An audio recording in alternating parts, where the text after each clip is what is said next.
All right. Oh. I thought that ended early. Yeah, Or it sounded like it ended early. Hey, it's Jodi Day. Hey. I was just observing the Coast Guard helicopter flying around me. Oh, that's welcome, what we call everybody. it. Hello, folks. Yeah, that's what we call it. It's not suspicious at all. This is one of those mornings where I'm two-fisting it. By the way, just so if I seem a little out of it, I have coffee and beer. That's the kind of morning I've been having. That is not what two-fisting means over here. No, I don't want to know what it means over there. It's a coffee and morning kind of day, or a coffee and beer kind of morning. I know, but it's still so funny. Are you talking about ski polling? Yeah, sure. Ski polling, ski polling. Yeah, no. And in the U.S. it's called ski polling. What I'm talking about is two-fisting.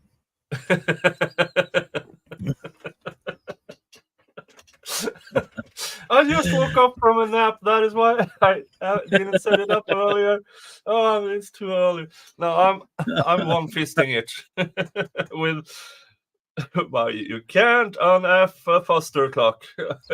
Mm-hmm. But welcome everybody.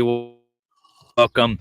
It is Jodi Day. We are on day 54, part 2.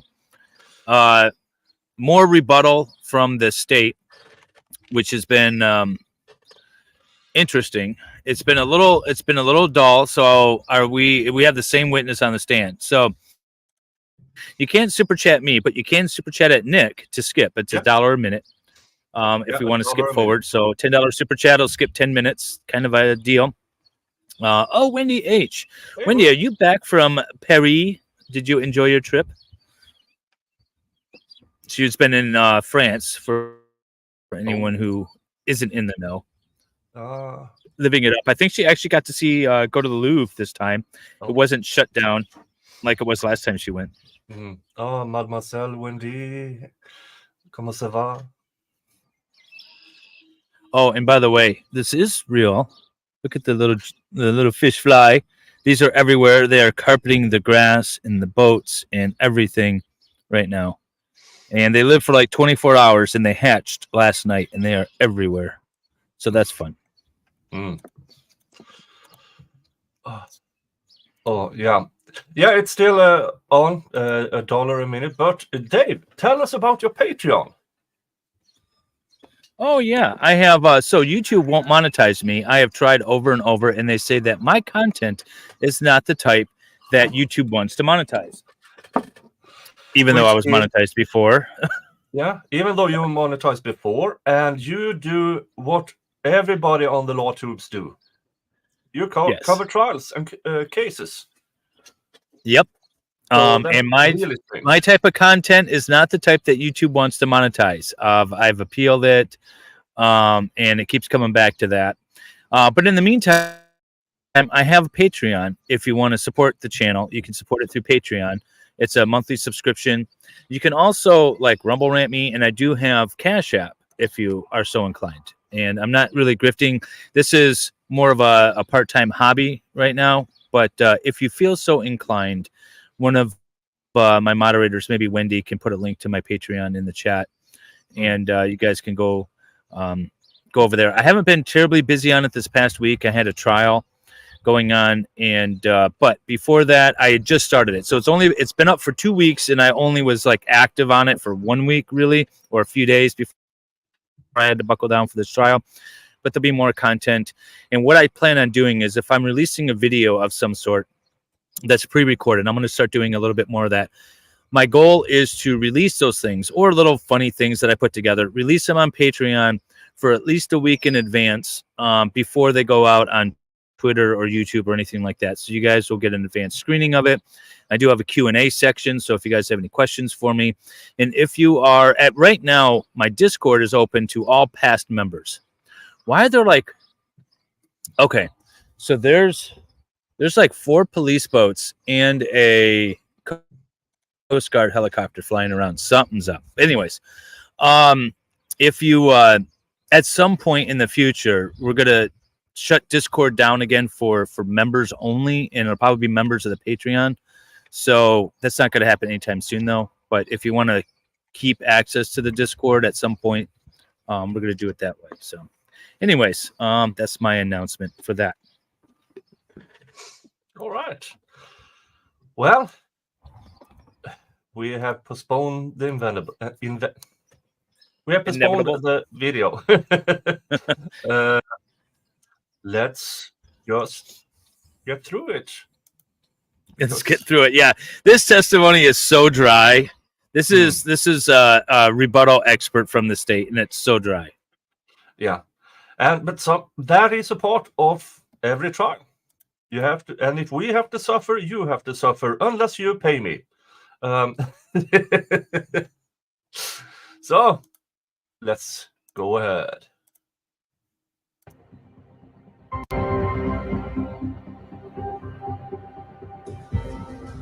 Please be seated. The record will show the presence of the jury, the defendant, and all counsel. Ms. Wilmot, you may continue with direct examination. Okay. Good afternoon, Dr. Gaffner.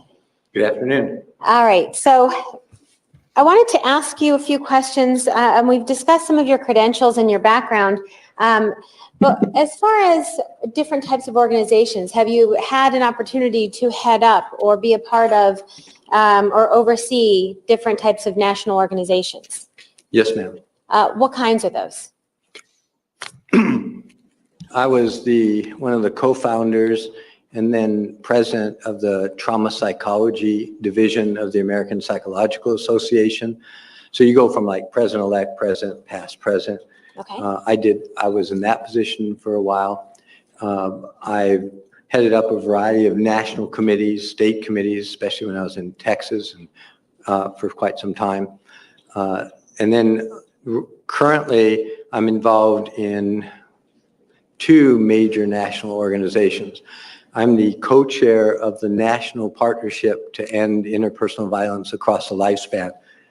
That is actually comprised of about 200 other organizations, agencies, federal, state, individuals, and others that started up about 4 years ago. And it is looking at changing policies and the way this country deals with all types of interpersonal violence, from child abuse to domestic violence to sexual assault to elder abuse across the lifespan. So I co-chair that group. And then I also am now the president of the American Academy of Couples. Didn't they already voir him? Did we go backwards or are they going backwards? No. They've already voir him. They went through all of this background. Yeah. So why are they doing background? This is Cross. This is Cross. No. This is Jodi's Cross. That's what this is. No. When we left, she was still in direct examination, and now it's and family psychology, which is a national organization that's also tied into the board certifications in family psychology. This isn't Jodi's witness. Okay. This is Cross. And these, what you're telling us, these are national organizations? No, this is yes, ma'am. Jodi's Cross. So they're more than just what you deal with in California? Dr. Gaffner. Yes, that is correct. With regard to this case, had you ever been retained to work on a case of mine before? No, ma'am. How about Mr. Newman? Wait a minute, I'm confused. No, ma'am. Have you ever? I thought this was the state's. This is the state's rebuttal, right? Or have we moved on to the defense's rebuttal? Yeah. This is the defense rebuttal. Okay. Why was I thinking this was the state's witness? At the beginning of he started to go work himself through because the state's expert witness was so experienced. Oh, that's right. That's right. This guy was to call in. Yeah. Okay. You're right. This is defense rebuttal because he testified that the state's expert didn't really have the experience she claimed. She said that she had been working for 8 years, where like 5 of those were actually she was in school. That's right. So this is a defense rebuttal witness. Okay. Met But Mr. you're right. Arias? We did No, go ma'am. through all of his credentials. What about, have you ever worked with Mr. Martinez? No, ma'am. Do you know or have you ever met Dr. DeMarte? No, ma'am. And what about Alice LaViolette? Have you ever met her? Yes. And do you know Miss LaViolette? Yes, I do. How do you Oh. know her? When I relocated, He knows Dr. LaViolette, the Believe All Women pre-Me Too movement. That woman, oh God, Yeah. she's horrible. She's the foundation, like where this whole Believe All Women thing started from. to California. Well, I knew of her because of a book she had co-authored with a colleague of mine. I think I first met her when I moved to California. We put on, as I mentioned, that international conference, and she was one of the people that the planning committee selected to speak. I think that's where I first met her. And then after that, There was a ton of press about that. we're involved in an organization. I think she's involved actually in the partnership representing another organization. She co-chaired the Association for Batterer Intervention Programs in the state of California, and I chair the research committee from that organization. She's presented at the conference we put All on the from time to time. credentials he has is going to affirm I've trained at Dr. I think LaViolette some of her conferences. findings. Jesus Christ. Yeah, he's gone. I believe she, I know or recall one article that He better she has criticize her to some degree, published otherwise in he's totally one of the not journals that believable. I edit. We did a special issue about 6-7 years ago. I don't actually remember. I'd have to look at my Vita on domestic violence offenders, looking at national policies. And we had about 16, 18 different articles that was published in a double issue of one of the journals that later came out as a book. So the witness that he's talking about was called for the defense, and she was on the stand. Remember, this is in 2013. So she's on the stand essentially talking about Believe All Women. And she talks about all these presentations she did about battered spouses and battered women. And on cross-examination, it came out that they never really studied battered men. The women that battered men, they never really studied that. And it was very much skewed in favor of women. All women are battered, men don't batter, men can't be battered, that sort of thing. And it was, you could see the groundwork for the Me Too, Believe All Women sort of campaign from this. And it was very incredible, especially after cross-examination. So this guy, it sounds like, not only is he to attack the state's witness on her experience, but also to bolster or rehabilitate the defense's other expert witness. And if he goes all in on this, I think he's going to come off as just unreliable and unbelievable as she is. So that's why I'm saying I hope she criticizes her to some extent. And she has one of those peer-reviewed articles. Okay, and you were the editor for that article? Co-editor, Alan Rosenbaum in Illinois was my other co-editor. Okay. And so would you consider Ms. LaViolette a colleague of yours? Yes. Other than that, have you ever worked together? Do you ever team up to work together? Other than training, no. I mean, we never dealt with clients together. I think she's referred cases to me from time to time. I've referred cases to her from time to time, especially because I live in San Diego. She lives in the Long Beach area. So we're probably about an hour and a half away from each other. I don't recall working on any cases with her or where she was involved or anything along those lines. All right. And with regard to this case, in preparing for this case, did you review anybody's testimony? No, ma'am. And did you watch anybody's testimony? No, ma'am. Other than what you and I have discussed, are you aware of what Ms. LaViolette testified to? No. Oh, they called him in a panic. Do not watch her testimony. Keep to her report. Do not testify about her with testimony.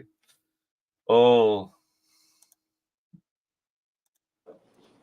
And actually, did we ever discuss Ms. LaViolette's testimony? No specifics that I'm aware of. Okay. And did we mainly discuss Dr. DeMarte? Yes, I believe a little bit about Dr. Samuels because he administered 2 of those tests, but I don't know what he testified to. And I'm not aware of anybody else. Okay. But other than that, did you ever watch any of their testimony or read it? No, So are you aware then specifically of what they've said? no, I am not.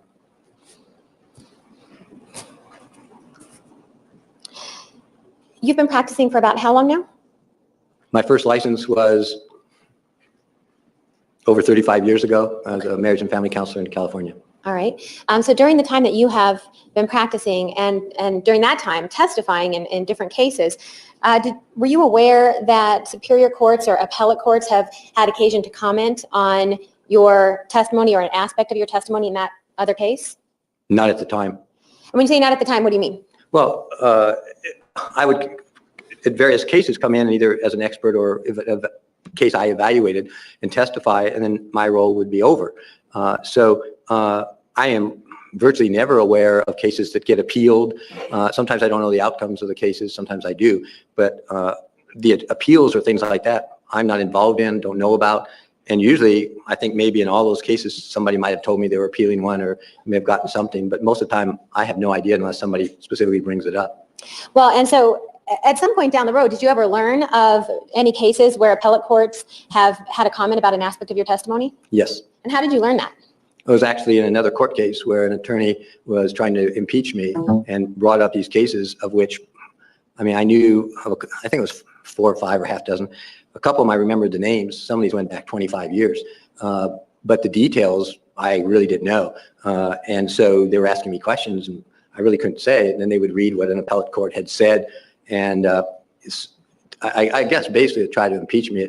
I mean, those cases, they were mostly deemed by those judges when this happened as not relevant to what I was doing then. Subsequent to that, somebody did go back and trace those cases. Did you get more of an understanding of what those cases were later on? Some of them, some I couldn't remember what they had cited. Again, that's in the legal arena, and I don't have access to necessarily checking legal citations, but another attorney did check those. Okay, and what we're talking about is right now, would you agree that we're in a superior court, a trial court, right? Yes, I actually didn't know it was titled Superior Court. So different states, different jurisdictions use different titles, So this is the guilt or innocent phase. This is not the punishment phase. Remember, Jodi was facing the death penalty. After this trial, there's a whole trial on the punishment phase. There was a retrial on that, but there wasn't a retrial on the guilt or innocent. So this is just the guilt or innocent. It was a one and done trial. Yeah, so it's natural that he would go on more on the penalty phase. Yeah. Yeah.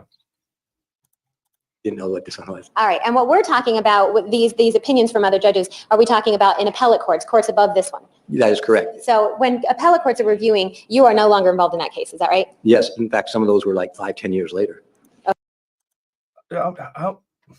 Apparently, some criticism to him at an appellate level. Why are they, other than that, why are they bringing this up?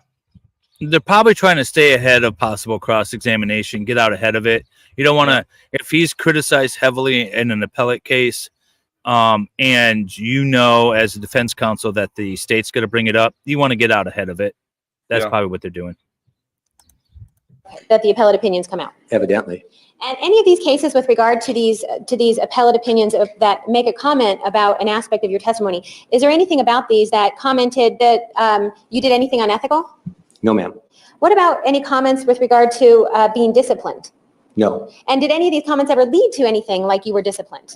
Oh, no. And what about, was there at any point where you were not allowed to testify, where you were not qualified to testify? No, even in those cases, my credentials were accepted. Most of those cases, there was something. So were you allowed to testify in those cases? Yes, in all those cases, I was allowed to testify, but not necessarily about a particular thing. In some of the cases, the appellate court, like struck, I guess is the legal term, part of it, because they said technically or legally, I couldn't say certain things. And did that have to do with a legal matter, not having to do with your qualifications? Sustained. At some point in time, did you learn about these opinions? Yes, as ma'am. we've discussed. And so based on what you've learned about these opinions, did you learn that these comments are made about a legal aspect versus an aspect of your expertise? Yes, that is correct. Oh, I'm sorry. Oh. You can answer. Yes, that is what I was told by the other attorneys who reviewed them. Okay, that these were legal aspects. Yes, different technicalities or legal things or something that an appeal court then made a specific ruling about, not my overall testimony, but about particular parts of it. Okay, and not about your expertise. No, that was not challenged. All right. We talked a little bit earlier about you having a diplomate in neuropsychology. Is that right? Yes, ma'am. What is neuropsychology? Neuropsychology is the bridge between psychology and medicine. So in psychology, it's a science of the study of human behavior and all the things that go into that. In medicine, neurology is a study of the nervous system, the central nervous system, and the brain from a medical standpoint. Neuropsychology bridges those two, and it basically is the study of how the brain affects behavior and how those interact. That's the realm of neuropsychology. I'm in here. And so a neuropsychologist then would specialize in what? Can you What does a neuropsychologist do? They would do usually one of three things. Actually, what we would call neuropsychological tests. So if somebody wanted to know whether or not they had some type of impairment in some part of their brain, a neuropsychologist, assuming we're not talking about a fracture, but would be the one to do that. So evaluation of the different ways the brain affects behavior and functioning would be up to a neuropsychologist. So evaluation is one part. Treatment would be another. So if we discovered that somebody had particular parts of their brain that weren't functioning quite right due to an injury, a stroke. I keep forgetting my headphones stopped working yesterday, so I tried to put them on. No worries. Well, I'm not hearing anything. Oh, frick. There's a plane. You know how some planes have the signs dragging behind them, advertisement sort of thing? There's a plane flying around that says Trump is a crook. Don't let him suck us down. I just thought that was funny. I was just looking. I was like, oh my god! I was reading it. That's funny. As a boat was going by with the Trump flag on it, it was just funny. Oh, that's all. I just wanted to point that out. Yeah, I mean, the closer we'll get to the elections, this is going to be an ugly election cycle. It really is. Yeah, I'm more interested in what's going on in Fulton County because even though Fannie Willis won her primary, she still have to go up against somebody else in the actual election. But it's good that she doesn't run for Attorney General, what was her goal this year. That she gave up. Because Attorney General position, you kind of need to win the whole state, and the rest of the state despises her. But Fulton County likes her. Well, hopefully that's enough. Hopefully there's enough people voting against her. Yeah, because I don't care if she's Democrat or Republican. She lied in church, folks. She lied in church on a Martin Luther King sermon about her relationship with a married man. Mm-hmm.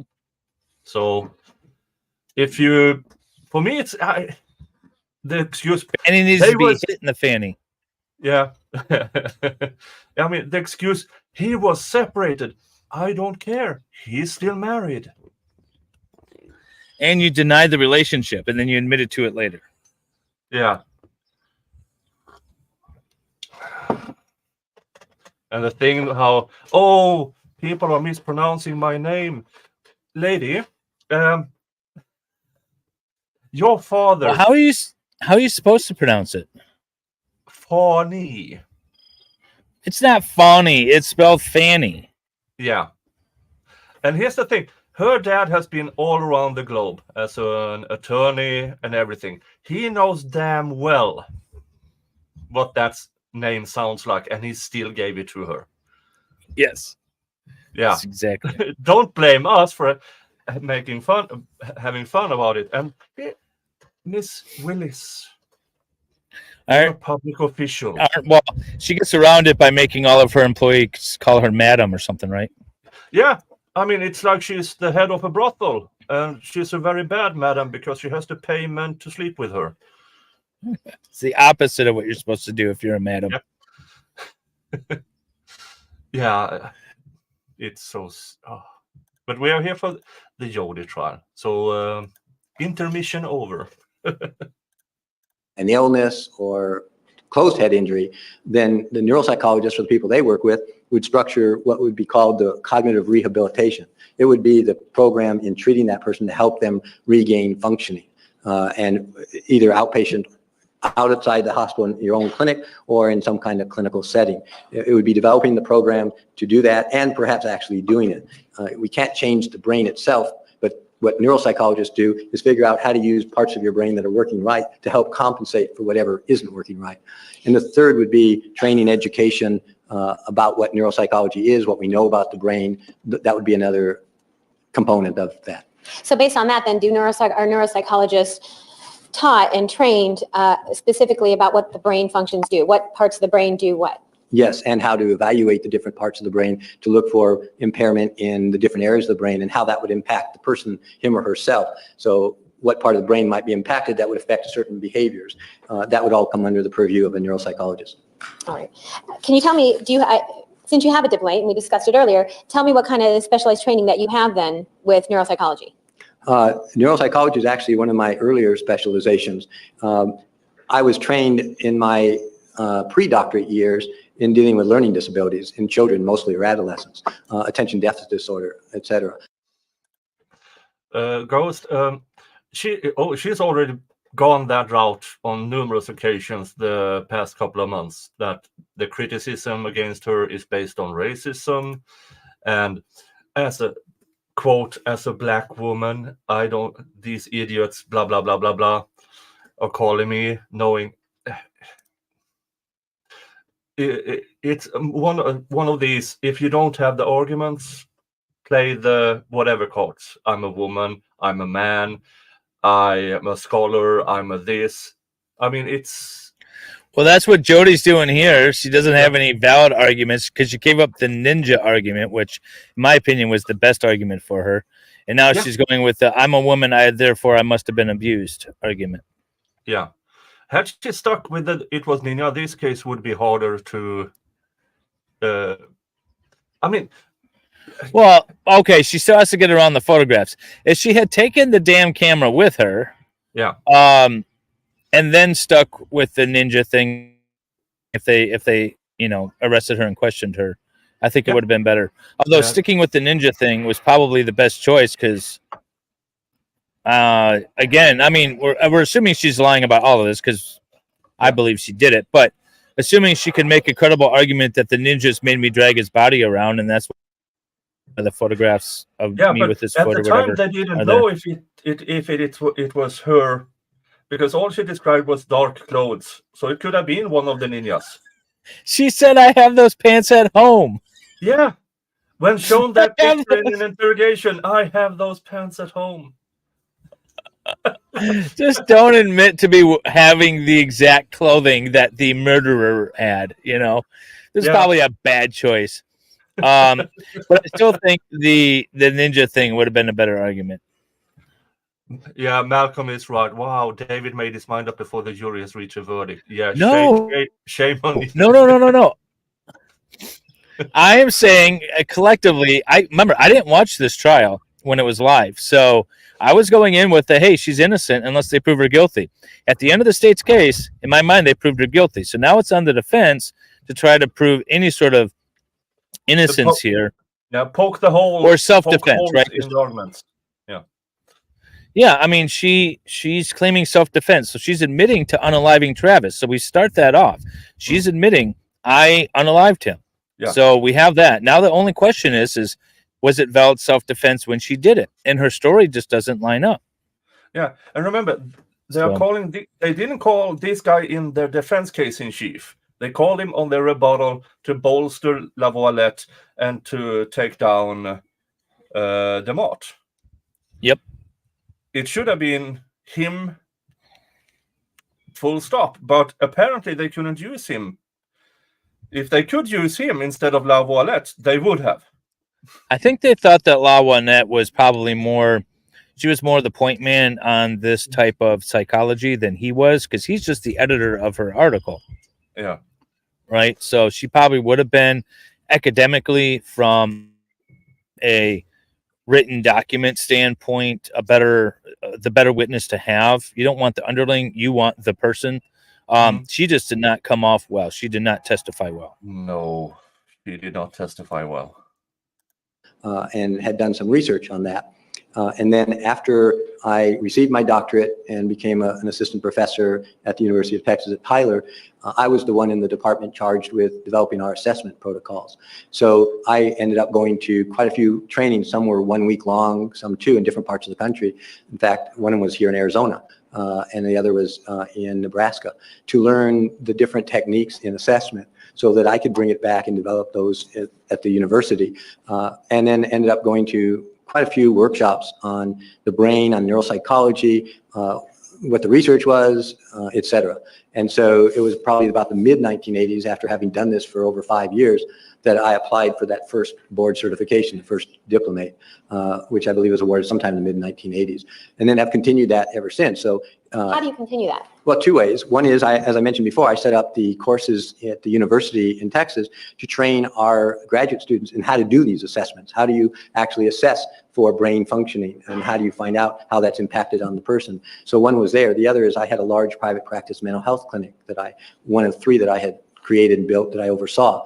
And we actually did the work in that clinic. We had a clinical staff of about 13 psychiatrists, psychologists, social workers, MFTs. So we actually had a whole part of our operation that conducted neuropsychological evaluations for the local hospitals and clinics and others. So if somebody either had or was suspected of having a learning disability or a head injury or concussion or a stroke or anything that impacted the brain, then often the referral would come to us. We would evaluate that person and then make recommendations about treatment, rehabilitation. And then we also had part of our clinic that actually did the outpatient rehab.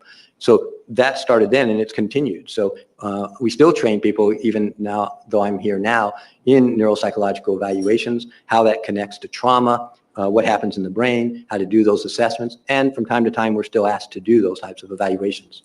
Okay. And have you ever, we talked earlier about peer review and publishing. Have you ever had any publications with regard to neuropsychology? Yes. Could you tell us what those are, or do you need to look at your Vita? One was, some of them were dealing with learning disabilities and looking at that in school children, which was early on. Another one was focused on neuropsychological assessment. And another one was on research we had actually conducted. We had actually conducted neuropsychological and what's called quantitative EEGs. It's a way to measure how the brain responds to. His focus is all on juveniles and children. So we actually had a research study comparing domestic violence offenders to people who were referred for head injuries, to people who didn't have either. And that was published in '97. And then we are currently now putting together the entire database of all the capital cases where we did neuropsychological assessments over about a 15-year period. What does that involve? Well, it meant that we went in and actually conducted full neuropsych evals of capital offenders in 8 states. Judge, may we approach? A lot of his testimony prior to that was all about juveniles, and then all of a sudden this whole capital brain examination thing sort of came out of nowhere. Yeah. But everything prior to that was all about juveniles and adolescents and things like that, which would mean that he wouldn't necessarily be qualified as an expert in this capacity. I don't think there was sufficient foundation for the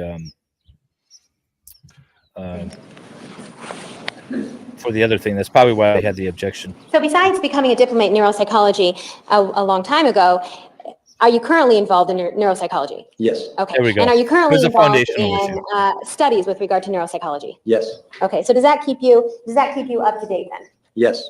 Okay. And so based on that information, do you have a very good understanding of the different parts of the brain and how it works? I would say yes. There are probably very specific things that I probably don't remember anymore. But in that's general, very true. We still do the training to people on how that's connected to other things, even now. Okay. And you're obviously familiar with the physiology of the brain, right? Yes, ma'am.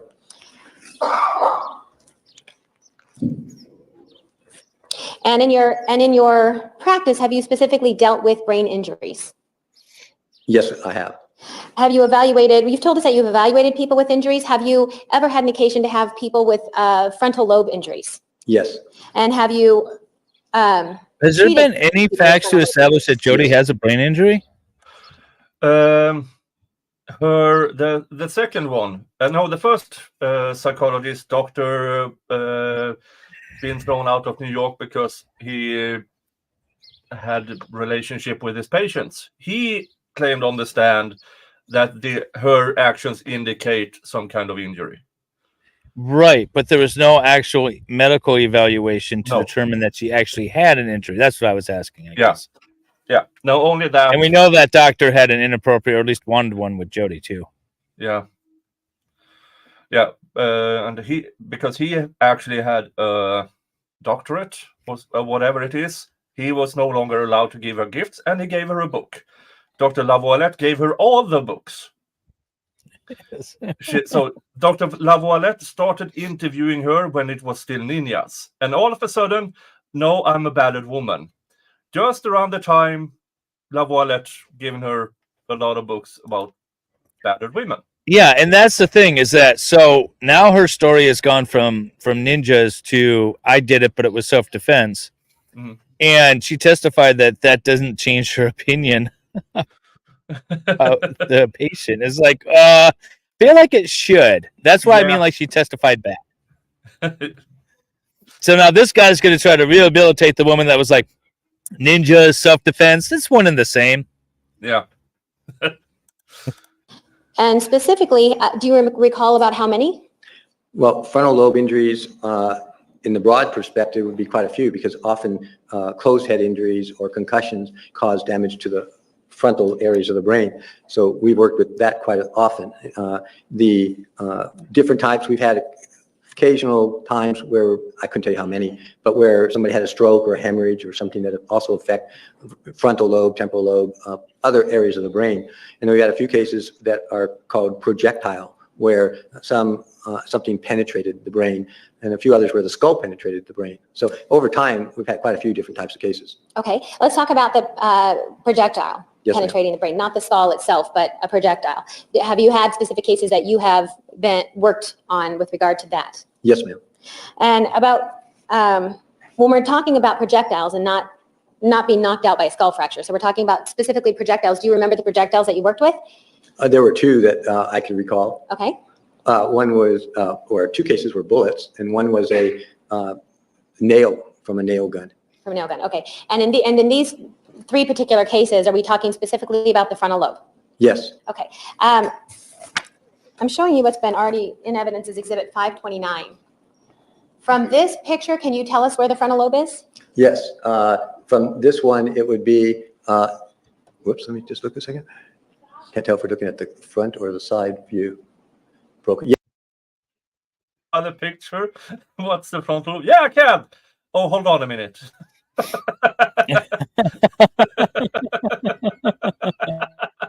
Is this from the front or from the side? Please, yeah. Please tell me where to point and what to say. This is the legal courthouse equivalent of put the tail on the monkey. Exactly. Where's the frontal lobe? I remember last week this guy got so excited when he realized he could touch the screen and like make it like indicate things. That was funny too. It's like, ooh, I can touch it. Yes, it would be on the left side of the picture. It would be over this area. The frontal lobe would be this area in here. Would be the frontal lobe of this person's brain. I can't tell if it's right or left side, but that would be the frontal lobe. Okay. All right. And the back. When we're talking about frontal lobe, does it matter whether it's right or left side? Yes. Okay. How does it matter? Well, if it's the right side of the brain, especially if you're talking about, say, motor skills or sensory skills, which would occur more in this area, the right side of the brain controls the left side of the body. So the left side of the brain controls the right side of the body. So that's why if you hear somebody who, for example, had a stroke in the left side of the brain in the parietal or motor area, then they may become paralyzed, their right arm or right leg or both.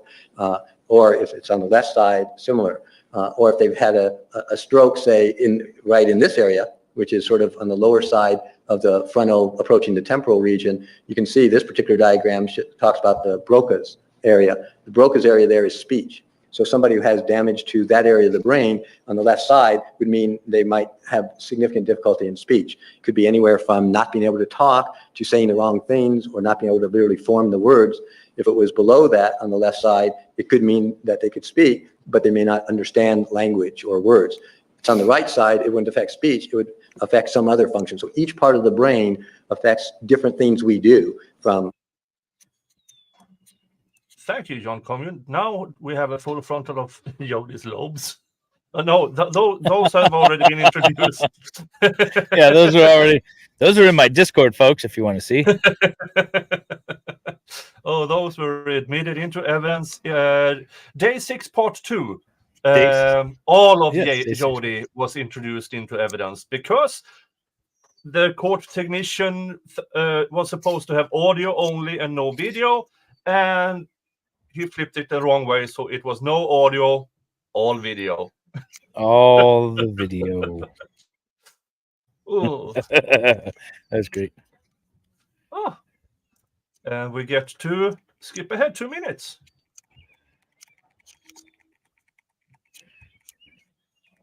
There.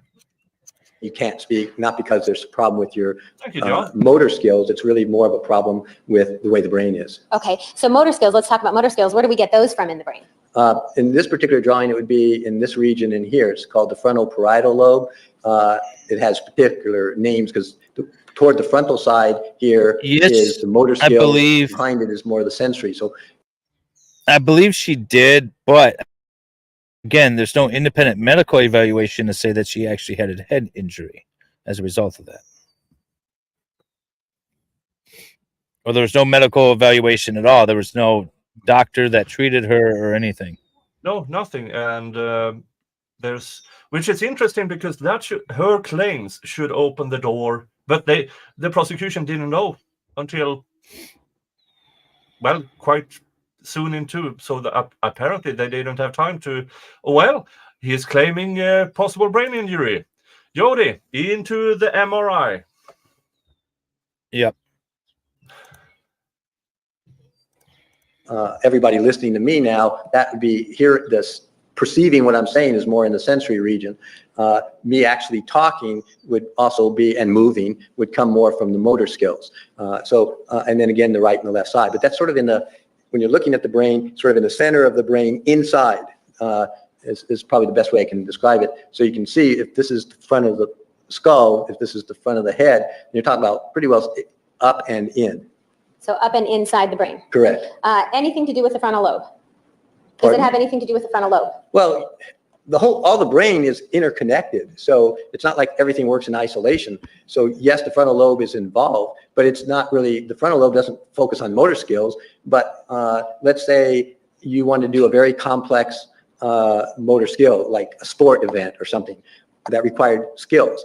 That would likely involve both the frontal lobes and the sensory motor cortex. So the motor skills part would come out of the motor cortex, but being able to plan and develop those skills would come out of the frontal lobe as well. So they work together. The brain is a very impressive, unique thing in the way everything does interconnect. There are millions of neural pathways that go all the way through the brain and connect all sorts of different things, which is why then the neuropsychologist tries to figure out what's going on, where in the brain it is, and then what can we do.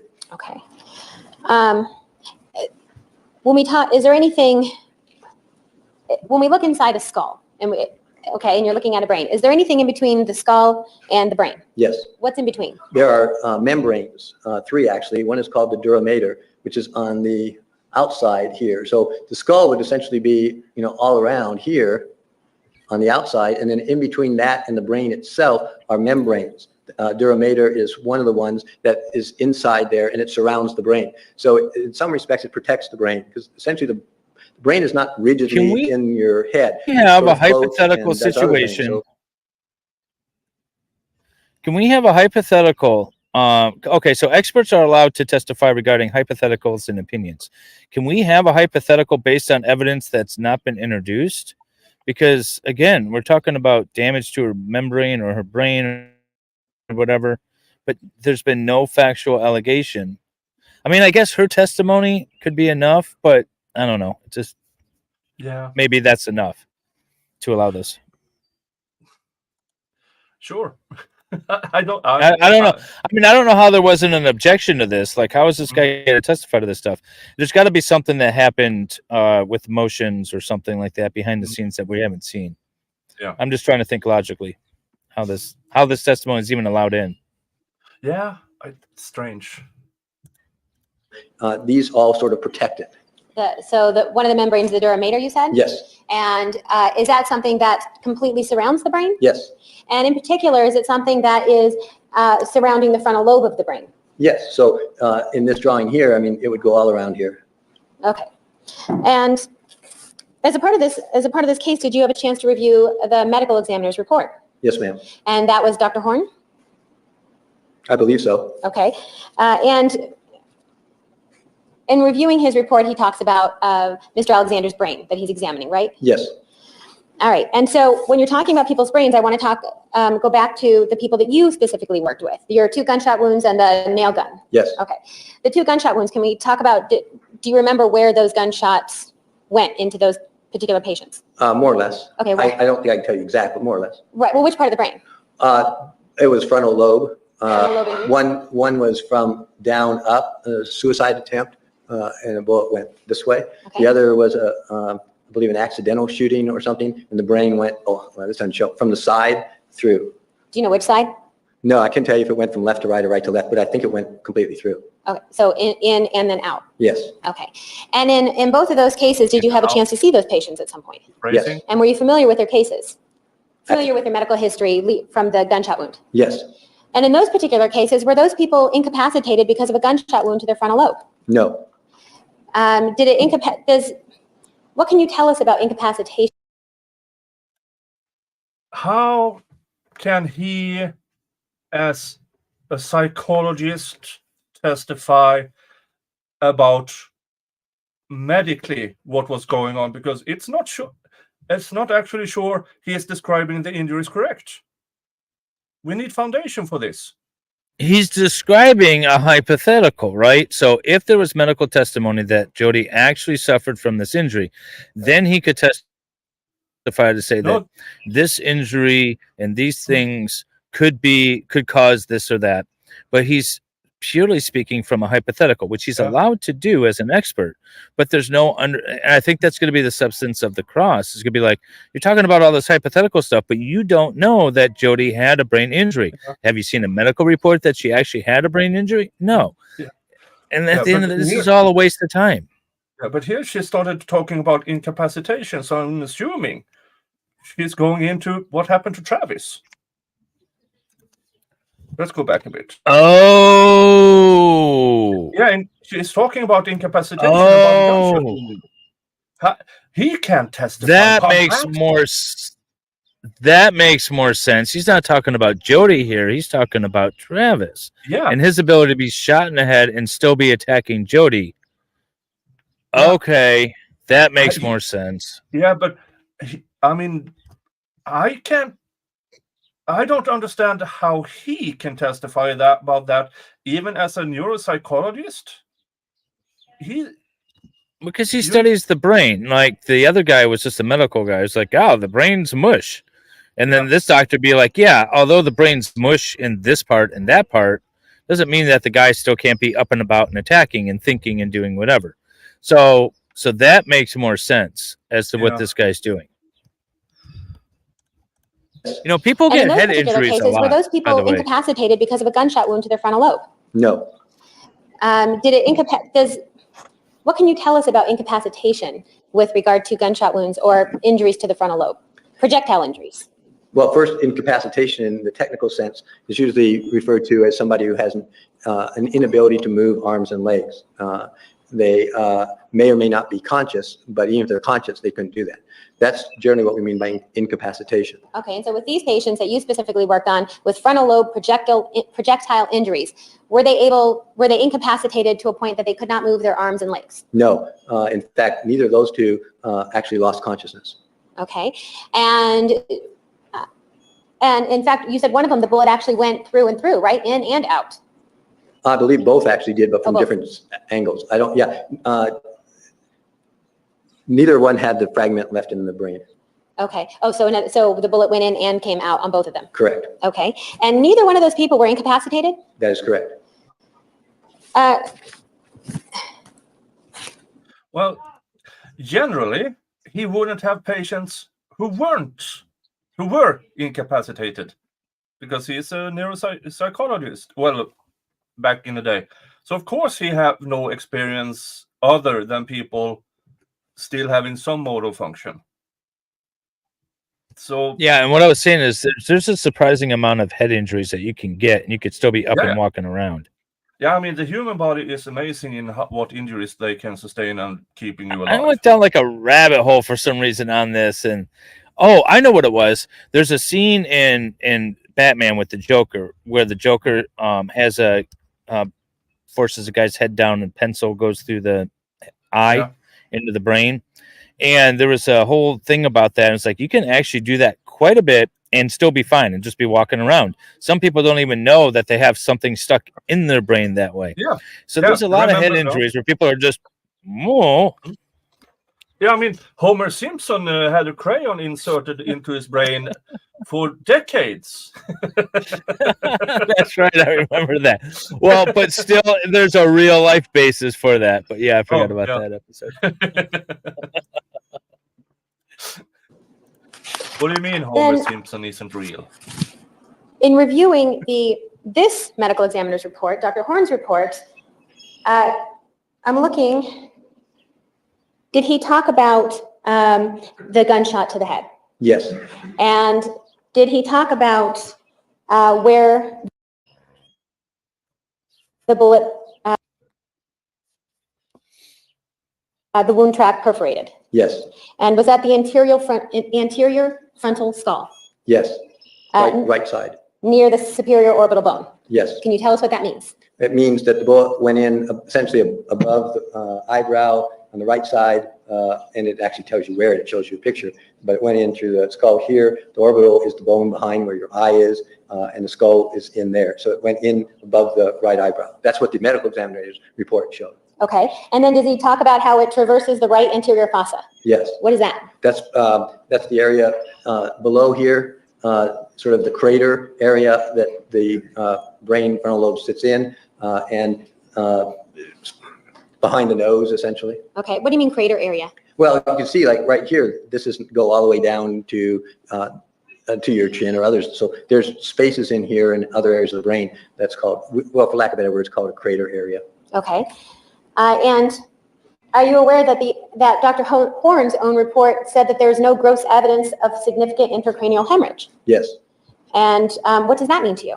It means there doesn't appear to be actual damage to the brain itself. And what about when he says that, or apparent cerebral injury? That's again saying there's not apparent injury to the brain itself from the bullet. Okay. And does he qualify this with talking about the fact that the brain was somewhat decomposed? Yes, he says that as well. Okay.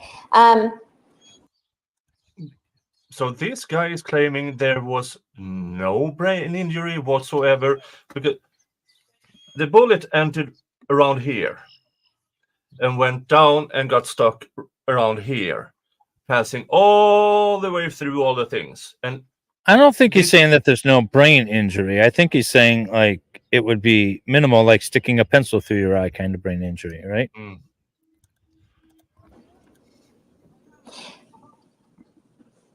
Regardless of the decomposition, based on the report reading, was there any injuries noted inside the brain? No. Approach. And Jung says, listening to the pretty birds in this trial at the same time is funny. Are you listening to birds on your end or my end? I think they are on your end because Do you guys do it a lot? Oh, look. The only birds in my house is me flipping the bird. I have another fly on me. They're everywhere. Oh, here's another one. Covering me. That's technically, if bees can be fish, that can be a bird. So these bugs, they hatch. They live for about 24 hours. The males will mate and then die, and then the fish will eat them. With regard to... Yeah. And then the females will go down into the mud at the bottom of the lake or whatever and lay their eggs and then die. And they live for like 24 hours, and they're just to feed like the new fish. But they come out in like 1 week. And so last night they were not out, and then around midnight all of a sudden they were everywhere, and they carpet everything around here. And if I was to walk through the grass behind me, they'll just bloom up. And they're so slippery and so everywhere that when you're driving on the road, it's like driving on ice sometimes. Sometimes you can slam on your brakes, slide right through an intersection. They're everywhere, but they last about a week and then they're gone. And they're harmless, but they're everywhere and they land on everything. They'll go up your shirt and they'll go wherever they want.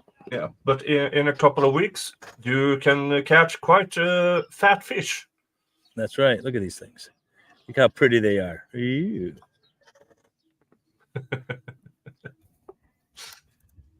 Dr. Horn's report, Yes. okay? Based on his own report, do we see that even Dr. Horn said there's no apparent injury to the brain? Yes, that's one of the statements he made. All right. When we talk about this duramater, Yes. okay, so this membrane that surrounds our brains, right? Yes, ma'am. Does Dr. Horn talk about the duramater? Yes. And what does he say about the duramater? He said it was intact. What does that mean to you? It means that this membrane around the brain here was not penetrated or damaged in general. And is there any possible way that you can see a projectile piercing the brain without piercing the duramater? Not to my knowledge. And so is the duramater such that it surrounds our brains, that if something's going to get into our brain, it has to pierce through the duramater first? And the other two membranes there as well. Okay. But Dr. Horn's own report notes that the duramater was intact. Is that right? Correct. Assuming for a second that that's a mistake and the duramater was not intact and he made a mistake. Okay. Yes, ma'am. If the bullet did pierce through the frontal lobe and then out into the left cheek, Yes. we know from his report, did it go through the right side? Right side and then downward, yes. Downward into the left cheek, is that right? Correct. Okay. So the right frontal lobe, what is it that you would expect to see if there was damage to the brain, to the right frontal lobe? Difficulty with spatial relations. In other words, being able to perhaps have depth perception or see how things fit together non-verbally. It doesn't deal with verbal issues. The right frontal lobe talks about planning, reasoning, things like. Now, does this guy have he's a psychologist and everything, but this is, in my opinion, this is more into the area of some, actual medical doctor opinion. Well, okay, but he's a psychiatrist, right? He's got a medical degree. He just focuses on how the brain thinks rather than how the body functions, kind of thing, right? So I think he's qualified. Obviously, he's been qualified. I wouldn't, because this is it's I know it in Swedish because I had a few cases where we had to really get into this stuff with injuries, especially head injuries in the workplace. And the claim from the other party was, oh, he's fine, he can work anywhere. And no, he can't. This is what he shows.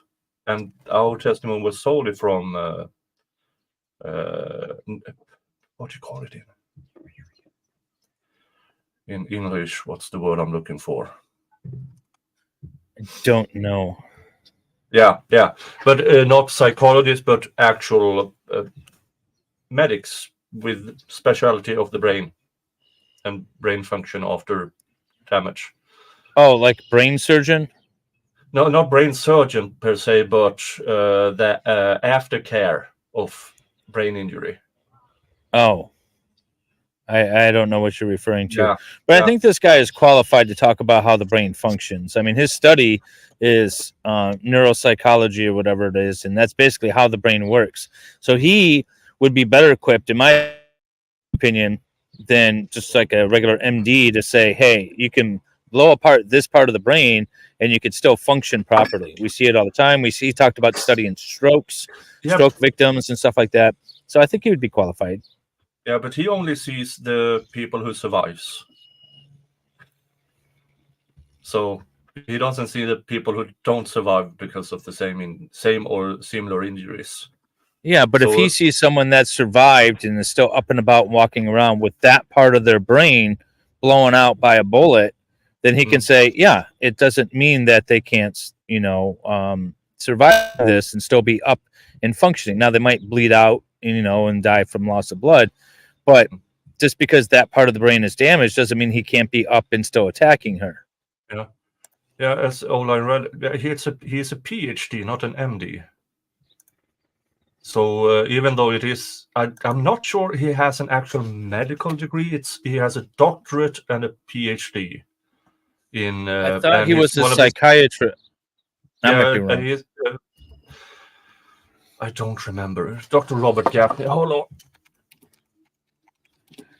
I mean, either way, I think his credentials, from what I've heard, have substantiated him as an expert as to how the brain functions. I think he would be qualified to say you can lose this part of the brain and still properly function. I mean, even Hannibal Lecter knew that, right? Mm. Yeah.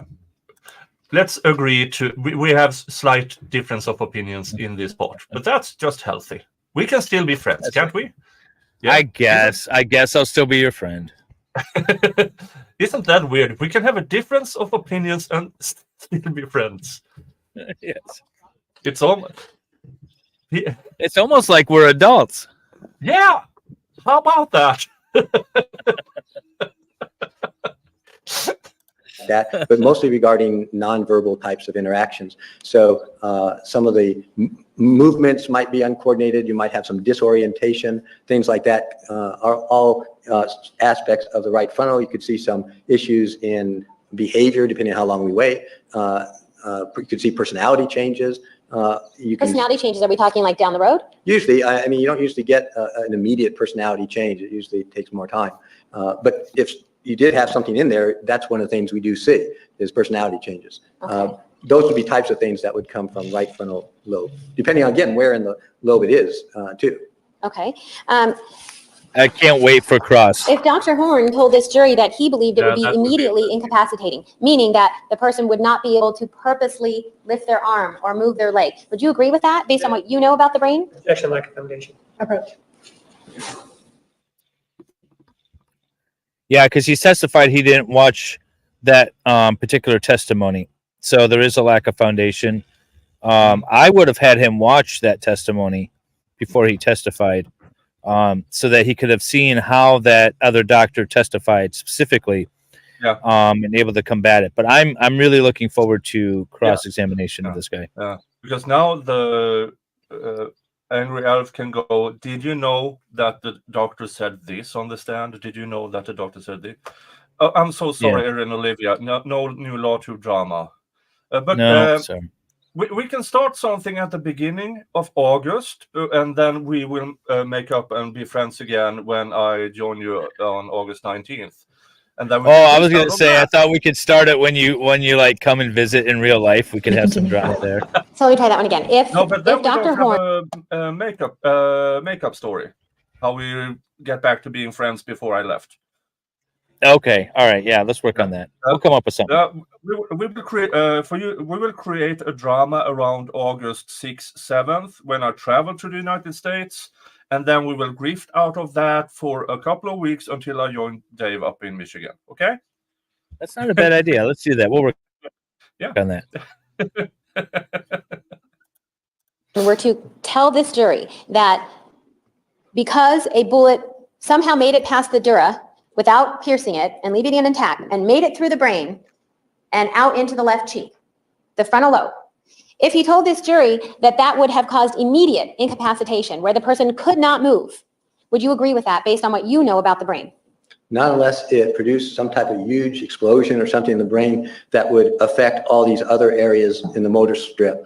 It could disorient the person, it could cause some other things, but there is substantial documentation in the research about frontal lobe injuries, some even more severe than that, that do not cause incapacitation. What kind of research are you referring to?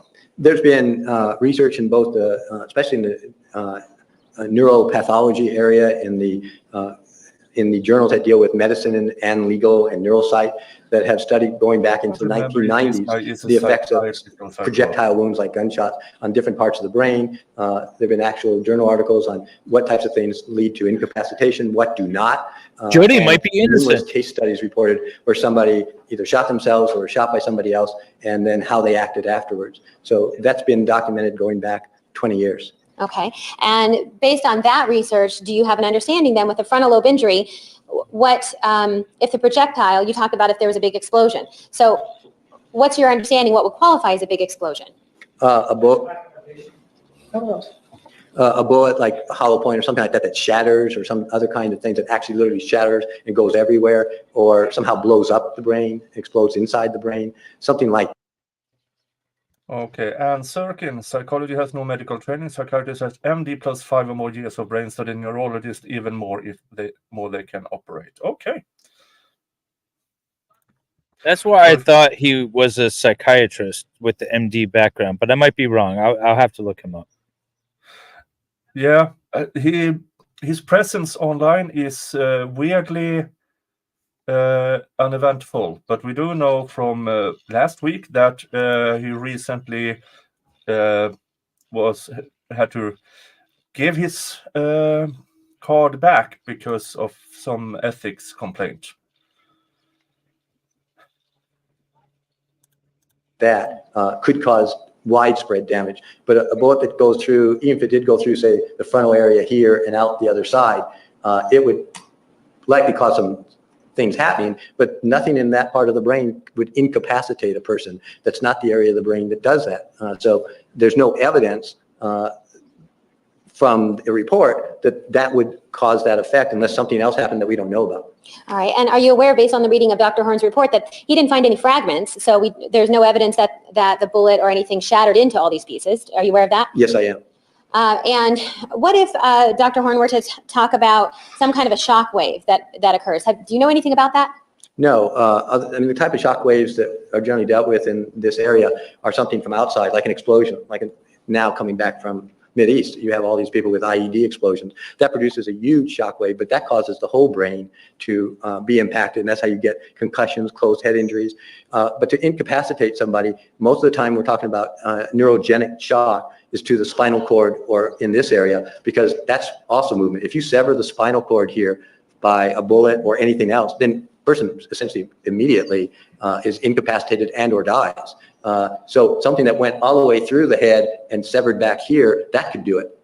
Or you would need something to go up here. But a bullet going through one particular side and coming out, I'm not aware of how that would impact all the way into the motor strips and other areas to, quote, incapacitate. Now, it is conceivable that there's some other type of thing that happened because of this, but it wouldn't be immediate. I mean, over time, if something else ruptured, like, an Witness Robert Gaffner's resume said PhD doctorate degree, which is research, not medical. Okay. So that's why I don't find, because I'm misspelling this. I need to find the court papers again to find out what his actual spelling is. What doesn't Vielhammer? By the way, everyone go subscribe to Vielhammer. He's reproduced these for us. But doesn't he have the little identification card that pops up every once in a while? Dr. Robert Gaffner. There you go. Psychologist. Okay, so he's a psychologist, not a psychiatrist. Okay. That makes his testimony strange, because then he doesn't have that. But he still has the research capacity. Yeah. Artery in here, and then it start hemorrhaging and eventually hit all these other areas. You'd probably see it on your medical examination report, but then that is a possibility. Okay, and did you see any evidence of that in reviewing his report? No, ma'am. And you said something that would happen later? Well, yeah, you could have long-term effects if damage is there and you have further hemorrhaging or other things, but not likely an incapacitation. Okay.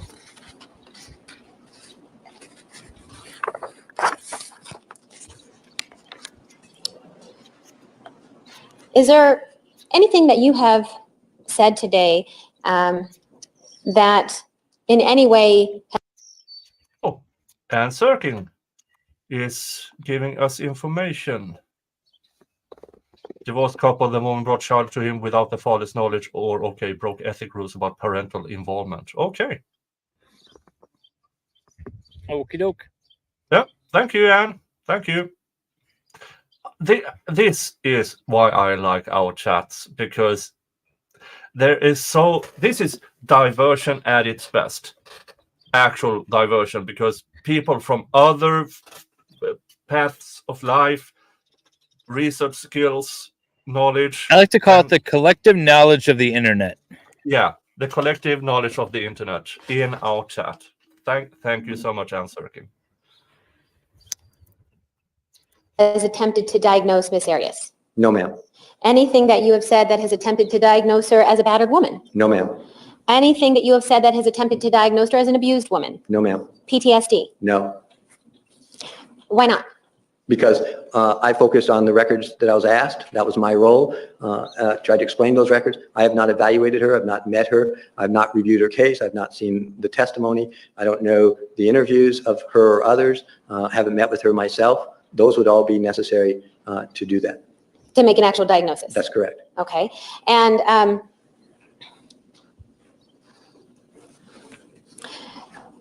the tests that you have reviewed, that we've talked about today, how do you characterize those? Would you say that they're objective or subjective? They're classified as, the ones we reviewed today are classified as objective personality tests or trauma inventories or whatever. Okay, so if you're looking at those tests, are you looking presumably that then at objective results? Yes, ma'am. And based on your reading of Dr. DeMarte's report, did you review her report, by the way? I did. Okay. And based on the review of her report and the things that we've talked about today, do you have an opinion as to whether or not Dr. DeMarte has an adequate understanding of the tests that she administered, the MMPI and the TSI? Yes. What is your opinion? Sustained. Judge may reproach. Oh, now they're going into him bashing Dr. DeMarte.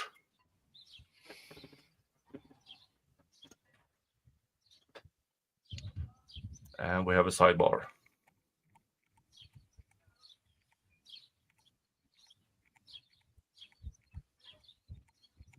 Sustained. All right, so based on your review of Dr. DeMarte's report, right? Yes, ma'am. And in her report, are you aware that she diagnoses Miss Arias with borderline personality? Yes. And that she specifically says that PTSD does not exist? Yes. Based on your review of that, okay, and then your review of the testing and the data that you get from these objective tests that you've looked at and we've discussed today, do you have an opinion as to whether or not Dr. DeMarte has an adequate understanding of these testing to make that type of diagnosis? Yes. Approach, please. You just approached about this. Yeah. I mean, you just approached and resolved it. What did you think the question was going to be? No, I think she judge asked her, you need to lay more foundation, and that's the entirety of the extra foundation. Then there's a new objection. Okay. Yeah, it wasn't enough. Do you have an opinion with? You may continue. Do I need to ask the question again, or do you remember it? Do you have an opinion with regard to whether or not Dr. DeMarte has an adequate understanding of how to administer these tests and make a diagnosis? Yes. Okay, what is that opinion? The trauma symptom inventory and the MMPI are the two that she does not appear to have either an adequate understanding of their uses or their interpretation, or the actual ways those tests are to be used. Why do you say that? Well, first, the whole issue we talked about before about the summary scales on the TSI, not actually even knowing or not using the TSI-2, the interpretation of the TSI to try to diagnose borderline, all indicate a lack of adequate understanding of that inventory, not understanding all the supplemental scales and how to approach those, to use those, this floating profile. These are pretty outdated, and it doesn't take long to find that out. That there is no longer a floating profile or things like that. Those all indicate a lack of understanding of that test. I have no doubt about her understanding of the achievement or the IQ test, those other than why they were used, but and her explanation of even the MCMI is questionable, because it was clear from that test that borderline would not be a high priority issue. So that's one set. The other set is, as we did today, you have all these tests administered over a 2-year period by 3 different mental health professionals, including herself, that show a consistent pattern of anxiety, trauma. And so you can't throw that out. If you think there's another diagnosis, then that's fine, and you need to explain it. If you don't agree with that, then somehow you have to explain in your diagnosis and your reasoning why all these things are indicating something and you're not doing it. So let me ask you this then. Would it be appropriate to potentially diagnose somebody, given all these testing, to diagnose somebody with borderline personality without diagnosing anything with regard to anxiety? Not really, because why not? Thank you. First, the test you administered yourself and others don't suggest borderline. I mean, even if you want to say that, well, a borderline person could answer this test like the MMPI in that way, but then the other tests show that's not likely. And then if you say, well, I don't want to believe that this person has some type of trauma, anxiety disorder, then how do you explain this? You can't ignore it. Then your job as a clinician or a diagnostician is to say, all these tests are consistent. So if I'm not going to somehow at least include an anxiety disorder, PTSD, I need to explain why and somehow be able from interviews, other sources to say why this is showing up, not just that I don't believe it or it shouldn't be there. It is there. These are data. You have to then deal with it as part of your jigsaw puzzle and have to say why specifically you're not including it, or include that along with whatever else you find as well. And these test results that are all consistent with anxiety type disorders, can they be used simply rather than say, well, they're not anxiety disorders, but this just supports borderline? Can you say that? Unfortunately, people could say almost anything. It wouldn't be a valid statement to make because, again, at least relying on the test, you don't have support for borderline. So it is really hard to say that somebody has a personality disorder like borderline when the specific test that you administered or somebody administered doesn't give that at all. So the first thing you would do is you'd have to say, well, the test isn't valid. They lied or did other things. Well, then you look at the validity scales. Well, it doesn't show that. So you're back to, it doesn't make sense. Anytime you have something that does not make sense, no matter what it is, your job is to make sense of it, is to figure out how it goes in the jigsaw puzzle. You can't dismiss it. You have to come up with some kind of explanation. And sometimes that's a real challenge. But your job is to do that, is to find out from the interviews or the collateral sources or the person, him or herself, or the testing, how do these finally make sense? That's the job of a diagnostician, an evaluator. Okay. Now, you understand that Dr. DeMarte spent some time speaking with Ms. Arias, right? Yes. And you did not? That's correct. And she reviewed other documents that you did not? Correct. About Ms. Arias? That's my understanding. Okay. So how is it then, since you have not reviewed or spoken to Ms. Arias, how is it that you can say this then about these tests, that they don't support borderline, or that borderline might not be an appropriate diagnosis without also diagnosing anxiety? The tests ultimately have to be put into context, which is why I can't diagnose her or anybody else without doing it. So the tests are, for lack of better words, give you guides, working hypotheses. Your interview is to clarify. Your records and history are to clarify and to build the context. So it is conceivable that something somewhere might indicate depression. And in your history, you found out, yeah, the person was depressed because a family member died, but now they're past it. So, okay, now I understand why that scale is elevated and where to go from here. But that's still your job, is to put it together. When you do these tests, the first way you do it is almost exactly like we did it here. In other words, in our language, it's called blind. I don't know the person, I don't know the history, but this is what the tests tell me. Okay, now the job is to link it up with the others, but you can't ignore what the tests tell you. That's why you give them. And when you have patterns, which is somewhat unusual sometimes, that, I mean, I'd have to think for a while to come up with testing over 2 years with 3 different mental health professionals, completely different types of tests, and one that's given twice, that shows a consistent pattern, and then somehow need to explain that through your other things. I didn't do those other things. All I can tell you is you have a pattern in those results that somehow need to be explained and can't be ignored. And if you were actually doing an evaluation of Ms. Arias, if you were had a working hypothesis for Ms. Arias, for a diagnosis of some sort, what would your working hypothesis be based on these tests? Based on these tests, I would need to... Sustained. May we approach? Me.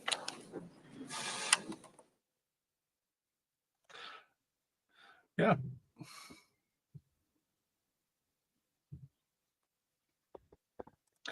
Thank you, Ann Serkin, for your input. Has Dave shared his thoughts on the Young Thug trial silliness? I believe I did. I was in chat. Mm. I don't know if I was able to make a panel about it. Judge is way out of his depth. The judge is acting way inappropriate. He has been throughout the entire trial, but that was the most egregious thing.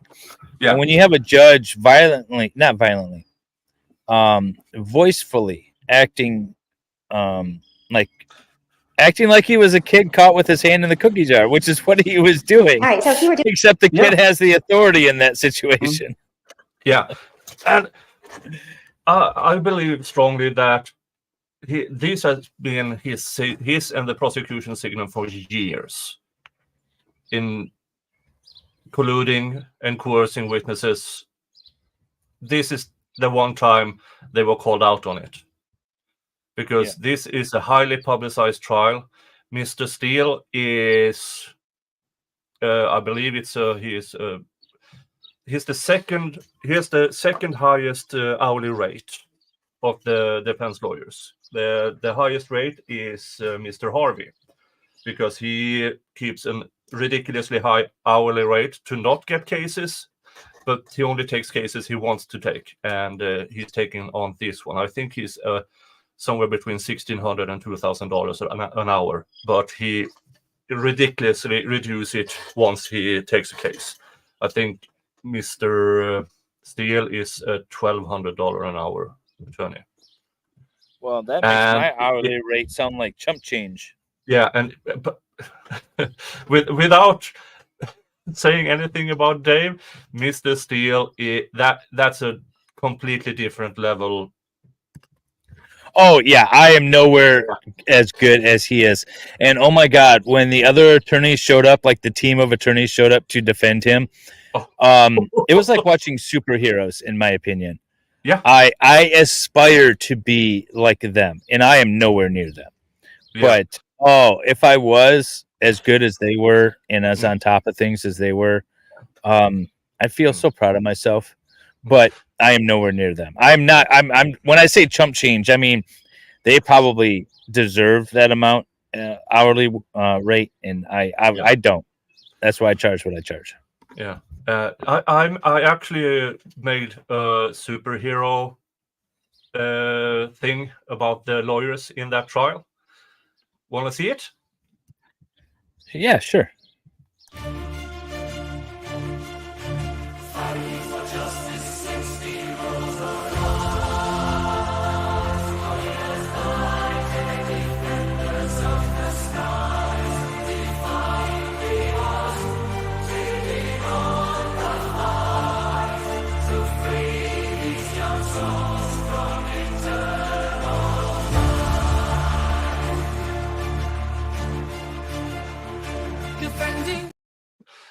Nice. Yeah, and then it goes on, but I haven't had time to interject pictures from the trial yet. But yeah, so I'm that's going to be very cool. And yeah, you ever hear the story of the old boat builder? So they build this new ship, state of the art new ship, and they get it all built, and then they can't get the engine to start, and they're working on it, and they can't get it to start, and they call this old boat builder in to take a look at it. And he comes in, he's got a little tool bag, and he looks over the engine for a few minutes, and then he takes a little hammer out and hits it in this one spot, and the engine fires up. And he says, okay, that'll be $10,000. And the ship owner was like, what do you mean 10? Give me an itemized invoice. And it was like, okay, $200 for me to show up and like whack it with a hammer, and the rest of the balance was me knowing where to hit it and what was the problem, and it's the knowledge that you pay for at that. And so those attorneys have the knowledge, and it's the value of their knowledge that you're paying for at that hourly rate. It's, as you said, it's not that you hit, because I can hit too, but you don't know where to hit. I mean, exactly. For instance, if you go outside of my what I do for a living and everything, at a farm, I do have my front loader. The other day, I noticed it started to, wait a minute, it doesn't go up evenly. Now, what could be the cause of that problem? And after a bit of poking around, like for hours. Okay. It must be the right side of it because it goes up first on the left side. Okay, then it's a hydraulic problem. Okay, which of the lines is there? No, I poked around for 4 hours before I found the actual problem. And yeah, then I solved it. Then I bragged about it to a friend who is a mechanic, and he said, "Why didn't you call me?" Just by when I said, "Well, I noticed it started to go up unevenly." Yeah, that's the hydraulic. It's that particular hose, the hydraulic hose. And that, he said, just by me describing it, that's the difference between me wasting 4 hours and him needing 10 minutes to solve it. Yeah, Ghost says knowledge and experience are worth a lot of cash. Yeah, and that's what you're paying for. You're paying for the knowledge and the experience of those attorneys. What's the best use of AI? Song creation. Yeah, I mean, this Suno.com thing that I use for creating songs, I just, here's what I want to say, and here's the style of music. And it gives me suggestions. If I'd done that towards a songwriter, I would be out thousands. And I don't need the best quality work. I just need something sufficient for my little channel. And I think, yeah, and I'm just having fun with it. Yeah. I mean, it's not wasting 4 hours. It's fun, and you gain knowledge. Yeah, I do. Next time it happens, and for me, it's also relaxation, because poking around, trying to figure things out, then my mind is solely focused on that issue, and it's not all around the things, current cases, and everything. An evaluation, Dr. Gaffner, of Ms. Arias, and based on just this testing alone, we understand that you haven't interviewed or done anything else yet, but just based on these objective tests, what type of working hypothesis would you be looking at? I would be looking at anxiety disorder, PTSD, and trying to find out what potential traumas may have occurred either currently or in the past, what types of things are going on that would produce those types of symptoms, and try to define and get more clarification on what these are related to, especially on the PDS. That at least gives you an indicator of identified stressors. I'd want to know a lot more information about those and a lot more explanation, and likely from an interview and then from collateral sources, from families, from others. That would be the steps. All right. Thank you very much. No further questions. Cross-examination. One of the things that Now things get interesting. Cross-examination. Yeah, this is what I want to see. Yeah. Okay. Sir, one of the things that you told us was that you're licensed in California, correct? Yes, sir. And you also indicated that you were licensed in Texas, right? I still am. So the answer is yes, correct? Yes, sir. And you're not licensed in the state of Arizona, are you? No, sir. And you're not licensed in the state of Hawaii, right? Correct. And you've testified in Hawaii, haven't you? Yes, sir. And you're also not licensed in the state of Tennessee, right? Yes, sir. I mean, correct.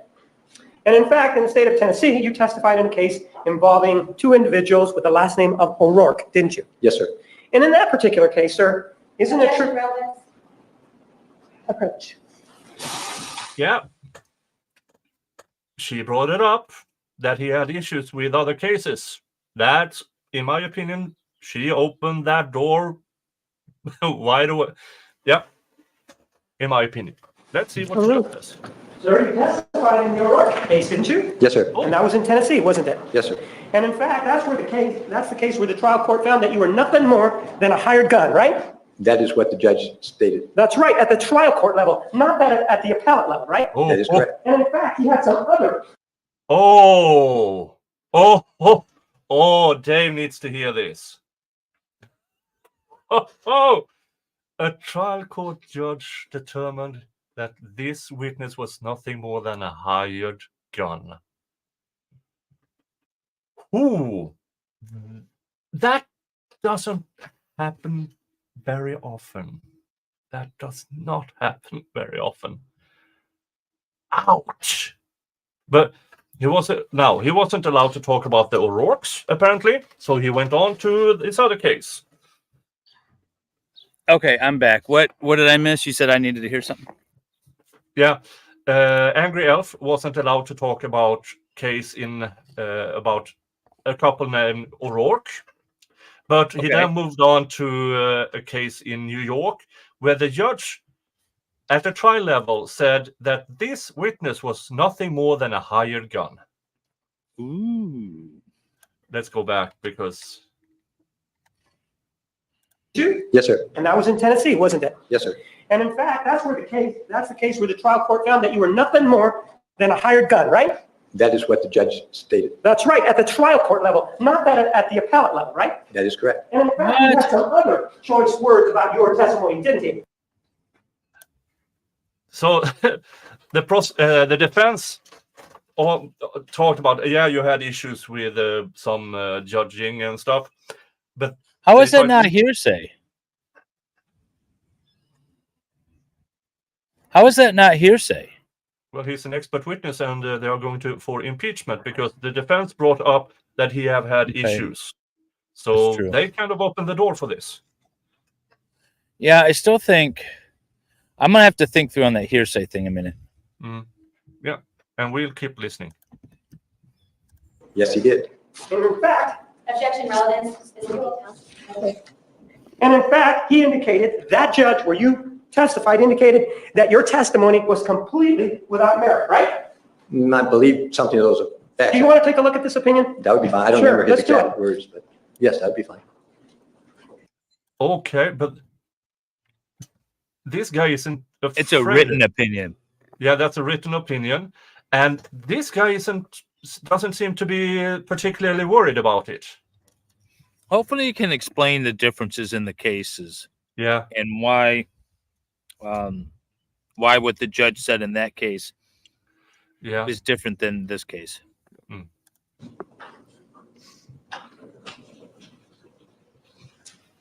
By the way, this is why this guy wasn't used as their primary expert. Yeah, probably. Sir, take a look at page 13 of the opinion. It's head note number 18. Once you read it to yourself, when you're done reading it, bring it up.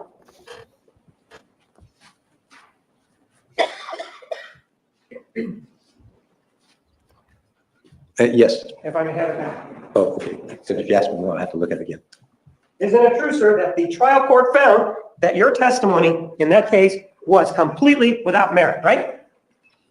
Don't remember now if he said completely, but yes, generally that's true. No, not generally. Isn't it true that the court said his testimony was completely without merit? Yes or no?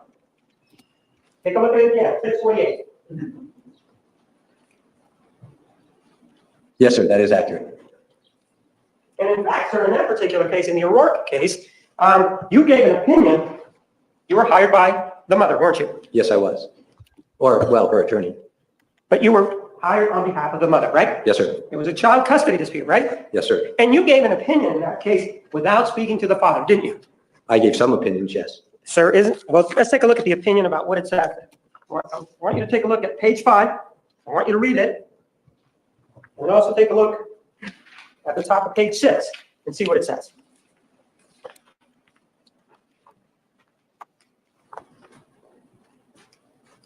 Did you see the bottom of page 5? No, page 5 and then the top of page 6.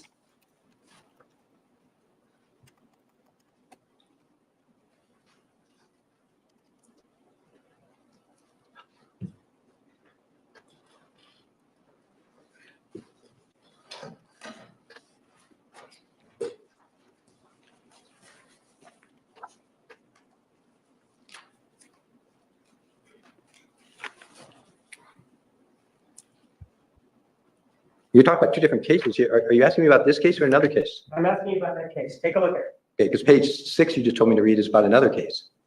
Where you testified, correct? Yes, so I'm a little confused. So Well, why don't you read the first part and then we'll go over that. Because the second part talks about a Texas case where you testified, correct? no, sir. The Hawaii case where you testified? That would be Hawaii, not Texas. Go ahead, read the first part. Okay, just to clarify, are you Read. asking me to read page 5? Go ahead, read page 5, yes. Okay, yes, sir. Oh my God.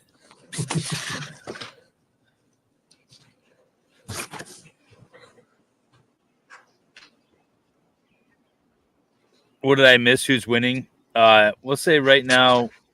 Actually, Yeah, so you this can guy's refresh and tell me what direct the question examination was really good. Are you done reading it is the question. Well, I read the Yes paragraph. or no? Yes, sir. Let me have that. In that case, sir, isn't it true that in your assistance of the mother, you provided an opinion with regard to whatever the issues were involving the children without talking to the father, right? Yes. And in fact, you also and in this case, the opinion is back in 2010, right? No, sir. Well, sir, why don't you just take a look at, That was the case before sir, that. take a look at exhibit number 648, the opinion. What's the date of that opinion? The very top. The opinion is dated So November take a 10th. look at it, sir. Just take a look at it. I did. All right, if I may have it back. Yes, sir. What's the date of the opinion? The opinion is dated November 2010. So it is 2010, right? You asked when I testified. I didn't testify, I believe, in Sir, 2010. the opinion is dated 2010, correct? Yes, sir. You testified in February of a couple years previous to that, correct? That is correct. You also were involved in a case in Texas involving an individual by the name of Clark, correct? Evidently, I don't recall that case, but I know that I did. Dave, is it usual for a testifying expert of this magnitude to have a lot of opinions written about him? Yes, and I'm sure the prosecutor is cherry picking the ones where the trial court or the appellate court disagreed with this expert's opinion. He's been qualified as an expert before, I'm sure more times than what the prosecutor is pulling out, and he's just cherry picking. This could have been a slip on the defense that, or maybe they'll bring it up in rebuttal. You know, but they brought it up. They brought it up in direct, or briefly skimmed over that he had been criticized in opinions. Yeah, but they didn't probably want to get into the specifics. And now, since the prosecutor's getting into the specifics, maybe on redirect, they'll get into, here are all the other cases where you were praised for your testimony or something, you know? According to the records. Isn't it true that with regard to that particular individual, you submitted an affidavit, right? I did. And in fact, the trial court at that level found that your affidavit lacked credibility. Isn't that what it says? Evidently. You need to look at this to be... No, I didn't know it at the time that I submitted it. I'm not asking at the time. I'm asking, as you sit here today. Yes, sir. Isn't it true that you know that the trial court found in the Clark case that you submitted paperwork that lacked credibility, right? Yes, that was the term. At that time, when you submitted that affidavit that the court found to lack credibility, you had a number of years of experience as a psychologist, right? Yes, sir. You had numbers of years as a neuropsychologist, right? Yes, sir. You had a plethora of experience, right? Yes, sir. And in fact, even though you had that experience, the court found that you were making things up, right?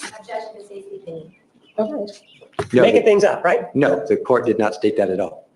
Well, isn't it indicated here that with regard to you, you submitted an affidavit and you talked about things that had happened 5 years prior to the events in question, right? That's correct.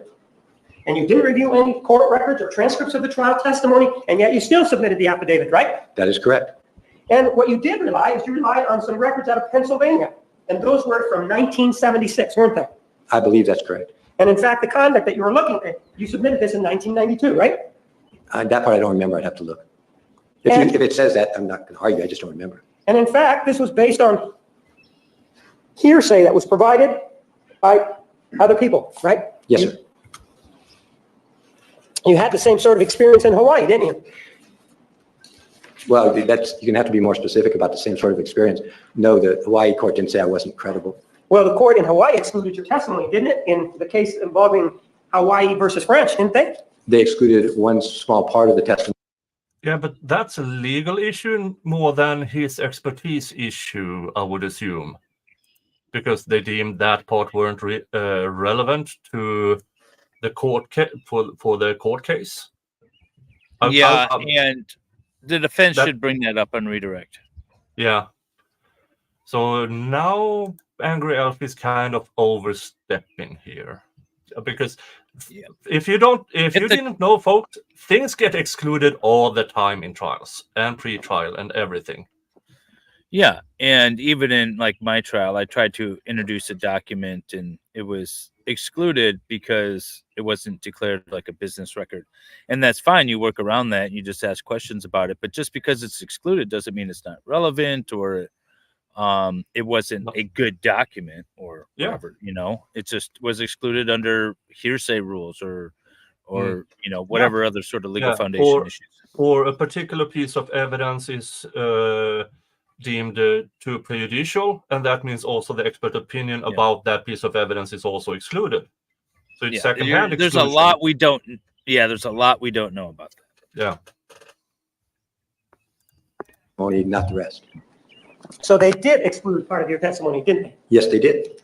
And sir, you indicated that, well, when you came in here, that you have worked, you don't know, haven't ever worked with the defendant in this case, right? Correct. You indicated that you haven't worked with the prosecution, right?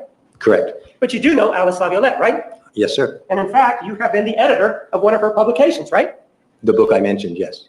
And so you do have some association with her. You do talk to her, correct? Yes, sir. You have talked to her in the past, right? Yes, sir. And in fact, your colleagues, correct? Yes, sir. And one of the things you also indicated in this case was that you're doing this out of the goodness of your heart, this particular case, right? No, I never use such terms. Well, you said that with regard to this case, the only amounts that you're getting paid are your salary, right? That is correct in all cases. You're not getting any more money out of this case other than the payments that you get as part of your salary, right? That is correct. That nobody is paying you any money for this, right? Yes, sir. Even though you're not getting any money for this particular case, sir, you're still the same individual who will go to court if you believe in something and make things up, right? Objection. Argumentative. Sustained. Granted. The jury will disregard. And sir, even without getting paid, you will come into cases like this, right? When asked, yes. And in fact, in this particular case, you told me that you were contacted last week sometime, right? About testifying in this case, right?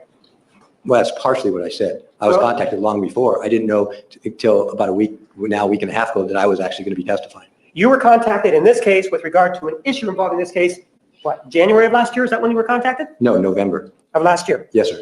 And that's very recent because this trial started in December the previous year of this. So he must have been contacted right around the, That's what I said. He was probably the one that they wanted to go with, but these issues might have precluded him from being the primary witness called. Yeah, but if they contacted him because the previous year, because now we are in March of 2013, and he was contacted in October, November of the previous year, that was very close up to the trial start. Yeah. Well, but that's not that far off where you're doing final trial preparation. You're like, let's see if there's another witness out there or something. Yeah. They might have known about his stuff too. Whatever issue that was, that issue was dealt with, correct? Yes, sir. And in terms of coming in here and testifying about and criticizing Janine DeMarte's work, you were contacted less than a week ago, right? No, sir. Is it 2 weeks ago? No, unless you want to keep guessing, I can just tell you. Well, sir, didn't you and I have an interview? Yes, sir. And we had that on Monday, didn't we?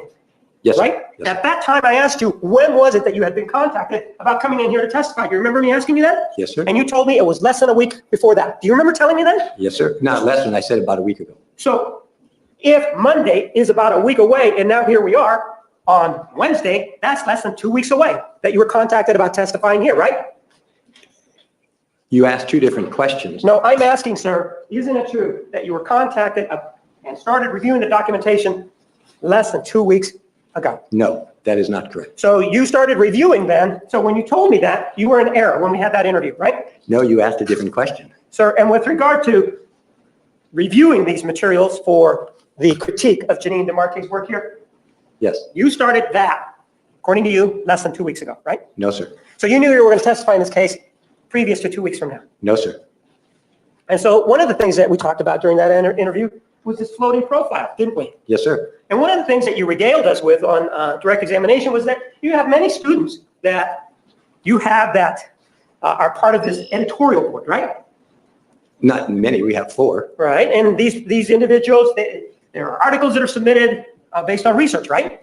Among other things. Sure, and one of the things that you told us is that it's blind both ways, right? Yes, sir.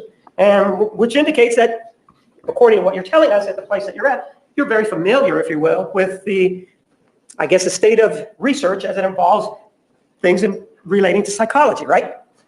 Well, that's really broad based. I wouldn't claim to know everything about psychology and all the research being published, so that's being a little bit too broad. Okay, how about the floating profile? You did talk about that, right? Yes, sir. You did talk about the individual named Gatchel who came up with it, right? I don't know if he came up with it, but he wrote about it. Well, and that's the person that you referenced for the jury previously, right? Yes, sir. And you're the same person that indicated that, well, after a time, Dr. Gatchel repudiated that floating profile analysis or statement that he had made, right? Yes, sir. And when did he do that? I believe the publication was around 2008. Actually, isn't it true, sir, that there's a publication from 2008 where Dr. Gatchel indicated just the opposite? You familiar with that? You'd have to refresh my memory unless he wrote two different publications in the same Well, day. are you familiar with something called the Rehabilitation Psychology Journal? Yes, sir. And are you familiar with one that came out in 2008 which talked about this particular issue? I thought that was the one I was actually referring to, unless there's two different ones. Are you familiar with somebody named Robbie Haggard? Not personally, I just know the name from the You know article. somebody named by the name of Anna Stowell? Do you know that? Other than I know that, I don't know the person, no. I just know that that's co-author.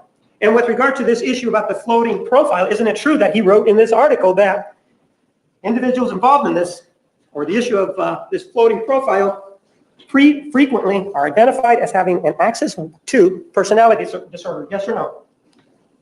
I'd have to look at that particular statement. I don't recall Well, didn't that. you do your research before you came in here involving Dr. Gatchel? Did I do my research on Yes, Dr. that's what I'm Gatchel? asking. No, I didn't research him, no, sir. Well, you didn't research this floating profile that you were talking to us about? Yes, we did look at the floating profile Well, research. so what articles did you look at? Can we ask that only one speak at a time and the prosecutor not interrupt his answers? Do we have a clear record? Counsel purpose. Yeah. I have told you so many times, angry little elf, to not talk over the witnesses. That's what she's saying to him right now. Yeah. But this psychologist is keeping calm, which, yeah. I like it. I like his responses. That's kind of what I wanted to see. Review. I know you're looking at something. I was looking for that same What articles did you review? Well, one of those was the one you just mentioned. Do you have it there? Yes, sir. Why don't you take it out so we can mark it as an exhibit?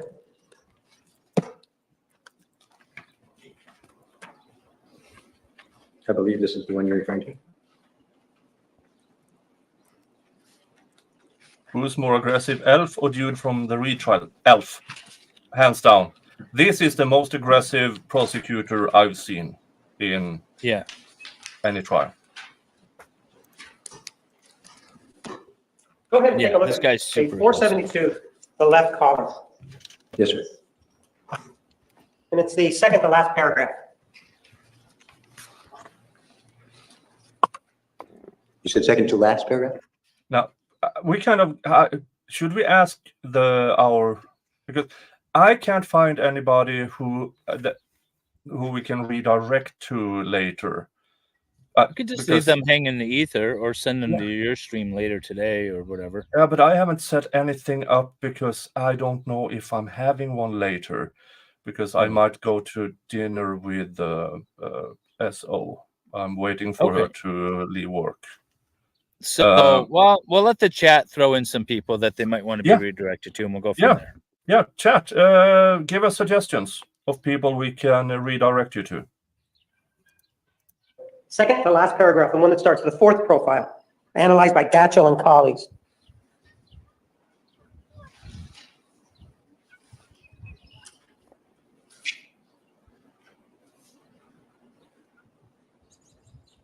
Oh, take care, Stray. See you later, Stray. Yes, sir. It does say that in that particular portion that this profile is considered significant for psychological distress and turmoil. Individuals who respond in such a fashion, and it's talking about the floating profile, are frequently identified as having an access to personality disorder. Most often, the DSM-4 TR cluster B category of borderline personality disorder, correct? Isn't that what that's saying? Yes. And that goes against what you just told us, right? No, because you didn't continue reading. It does say that and colleagues 2006 relabeled this profile as a disability profile, right? Yes, sir. Just because they labeled it a disability profile doesn't mean that these people don't fit the borderline personality disorder. That's what that's saying there, isn't it? Now, I wouldn't say that's what it is saying either way. It says what it just said, what you just read, which is that particular profile has been relabeled and they're now focusing on a different thing. That's what this says. That's what it's saying, is it's been relabeled. It doesn't say that the diagnosis has changed, does it? Read it again. It doesn't say that the diagnosis has changed. No, it does not specifically state that. That is correct. When you say specifically, it looks like you're leaving room. Take a look at that paragraph again. And that paragraph does not say that just because this has been relabeled, that doesn't mean that they don't have borderline personality disorder, right? It does not state that, but because Thank it's... you. So one of the other things that you talked to us about was the MMPI-2. Do you remember talking to us about that? Yes, sir. And this is exhibit number 631. If I could have that exhibit back. I What did I- passed that. Oh, this one? Yes, sir. What do you have there? I thought you were asking about this one. I'll take that one.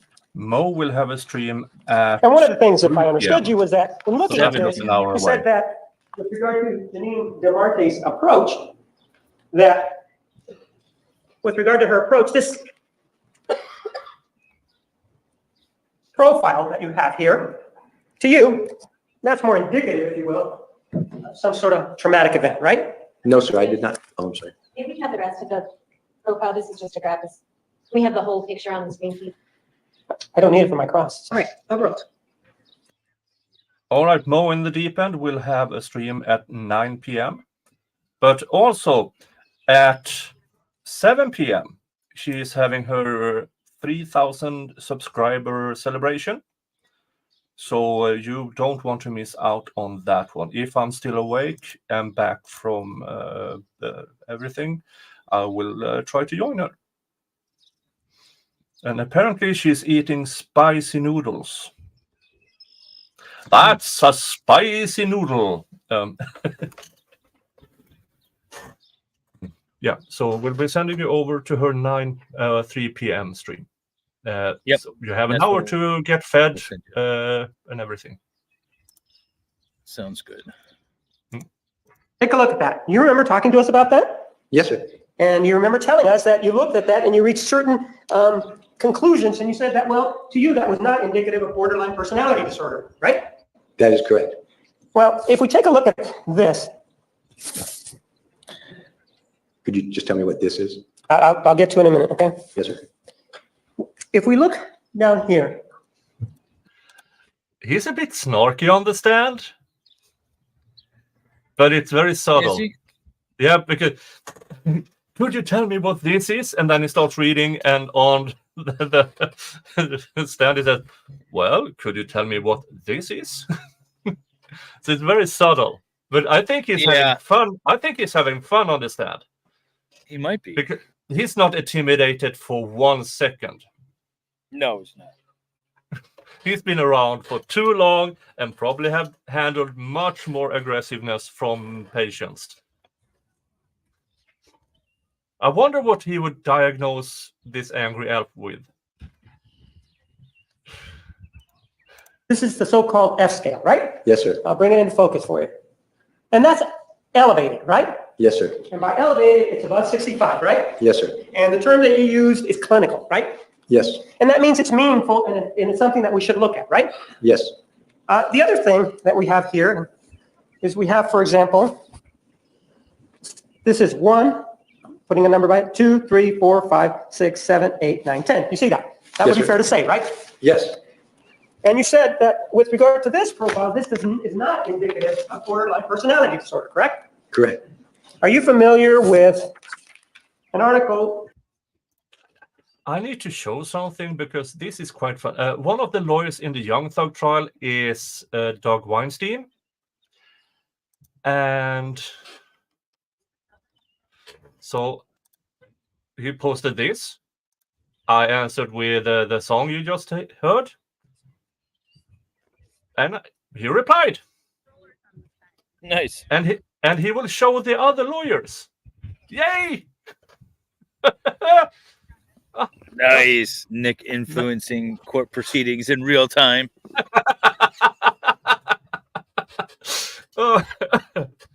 Yeah, so I just wanted to brag a bit. Nice. Hey, Lefty. I see Lefty in the chat. Hey, Lefty. Soul Souffle, I haven't seen you in a good minute. Outside of the Jodi Arias thing. Yeah, okay. Yeah, I wouldn't say snarky. It's just witness ain't taking no poo. Well, he's holding the attorney to a standard that the attorney should be held to, such as read page 6. Well, this is a different case. Do you want me to read page 6? We'll read whatever page. Well, I just want to be clear on what page you want me to read, right? Yeah. You know, it's that sort of thing. Yeah, and that only comes with experience, both testifying in trials and probably with aggressive patients. Known as impact of simulating borderline personality disorder on MMPI-2, a cost-benefits model employing base rates. Are you familiar with that? Not off the top of my head, no. Actually, don't they indicate? Objection, Judge. He said he's not familiar. Sustained. Let's take a look at it then. Yes.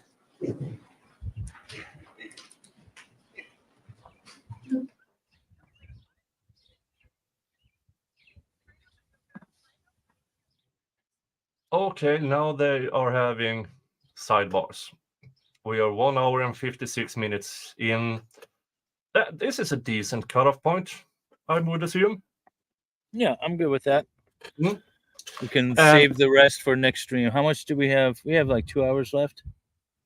No, we have like 3 hours. Oh, this is that long day. Yeah. Yeah. Okay. So for you who don't know, the final day of this trial, I will be at Dave's place. We'll be live in the treehouse. Yeah, which Dave have built a support structure for, so it can hold me. I'm going to reinforce it.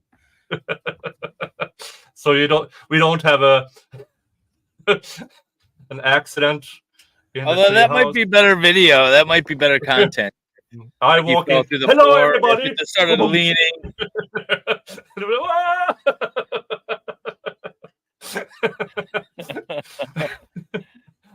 That would be clipped all over the YouTubes if that happened. Yes. All right, folks. Yeah, do you have anything coming up, Dave? Not today. So the 20, I just want to get the date done. I have a Lego stream coming up in 2 weeks, not next Saturday, but the Saturday after with Max Murrah. And that's going to be awesome. And then on July 27th, Andrea Burkhart is going to be doing a Lego stream with Valhalla, Wendy, and I. Nice. Yeah, so I'm excited about that. That's the only thing I have scheduled coming up, except for our standard noon on Saturday Lego or Jodi stream, rather. Mm-hmm. Yeah, and I got the notice that next week, because my fiber broadband, they have brought it into the house, and next week it will be connected. So hopefully sometime next week I can, and then things will. We're gonna get 4K, Nick.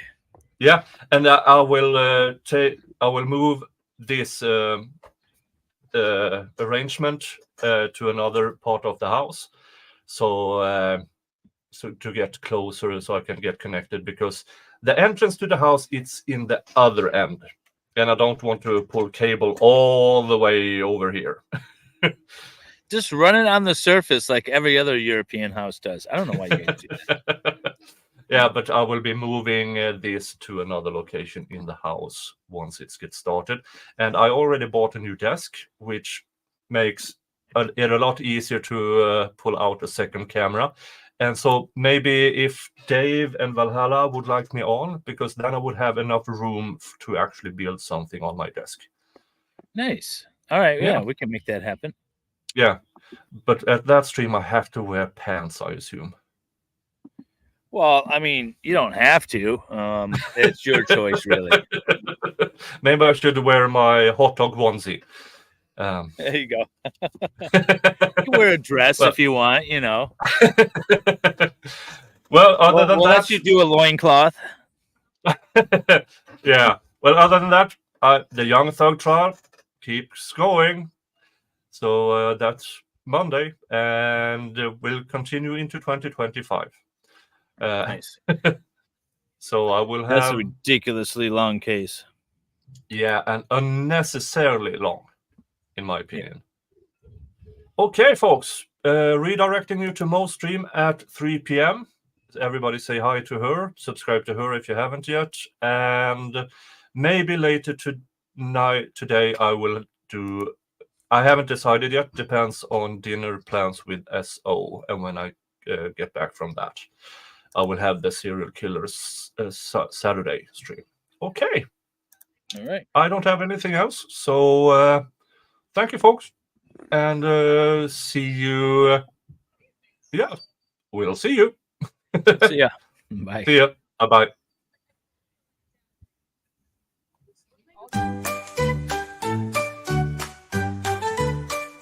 In a little town where things aren't what they seem, lived a girl named Jodi with a tricky little scheme. She went to the courtroom where she told a little lie, but the truth came out. Oh my, it wasn't ninjas or pirates, as she tried to claim. Jodi was the culprit, she was